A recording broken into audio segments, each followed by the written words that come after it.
বাংলাদেশে ভারী বৃষ্টিপাতের কারণে কিন্তু তোমাদের এইচএসসি 2024 ব্যাচের পরীক্ষা স্থগিত হওয়ার কিন্তু একটা তোড়জোড় উঠেছে। শিক্ষা মন্ত্রণালয়ের তরফ থেকে আপডেট জানানো হয়েছে। তো শিক্ষা মন্ত্রণালয়ের তরফ থেকে কী জানানো হয়েছে, শিক্ষামন্ত্রী কী জানিয়েছে, সেটাই কিন্তু আজকে ভিডিওতে বিস্তারিত আলোচনা করবো। তো চ্যানেলটি সাবস্ক্রাইব করে ভিডিওতে লাইক দিয়ে বাকি অংশটুকু ভিডিওর কন্টিনিউ করতে থাকো।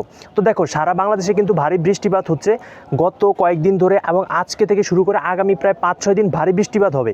এবং এই ভারী বৃষ্টিপাতের ক্ষেত্রে আমার বাইরে দেখতে পাচ্ছ, আমি বাইরে ভিডিওটা করতেছি, বাইরের ওয়েদার কিন্তু এখনও বৃষ্টি পড়তেছে, এখনও টিপ টিপ বৃষ্টি পড়তেছে, তার মধ্যে কিন্তু আমি ভিডিওটা শ্যুট করতেছি, ঠিক আছে।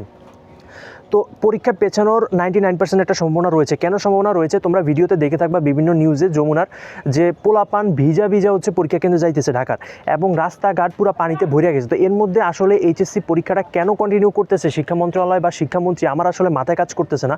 একটা এইচএসসির মতো একটা গুরুত্বপূর্ণ পরীক্ষায়, যেখানে সারা বাংলাদেশে ভারী বৃষ্টিপাত হচ্ছে, পাশাপাশি একটা ঘূর্ণিঝড়, আজকে নিউজে দেখলাম যে একটা ঘূর্ণিঝড় আসার একটা সম্ভাবনা রয়েছে, অলরেডি চলে আসছে, উপকূলে আঘাত হানছে, তার মধ্যে এরকম একটা পরীক্ষা চালিয়ে নেওয়াটা আসলে বোকামি ছাড়া কিছুই না।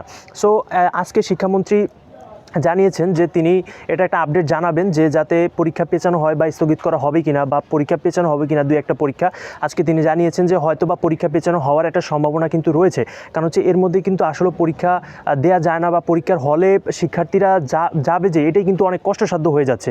সো এটা নিয়ে অবশ্যই শিক্ষামন্ত্রী কথা বলেছে, এবং শিক্ষা মন্ত্রণালয়ের তরফ থেকে তিনি কি আপডেটটা জানায় সেটাই হচ্ছে এখন বাকিটা দেখার বিষয়। তো এই ছিল সর্বশেষ আপডেট। পরবর্তী আপডেট পাওয়ার জন্য চ্যানেলটি সাবস্ক্রাইব করে ভিডিওটি বেল আইকন অন করে দাও, এবং আমাদের চ্যানেলের পাশেই থাকো। সকলকে অসংখ্য ধন্যবাদ যারা শেষ পর্যন্ত ভিডিওটা দেখেছো। আল্লাহ হাফেজ।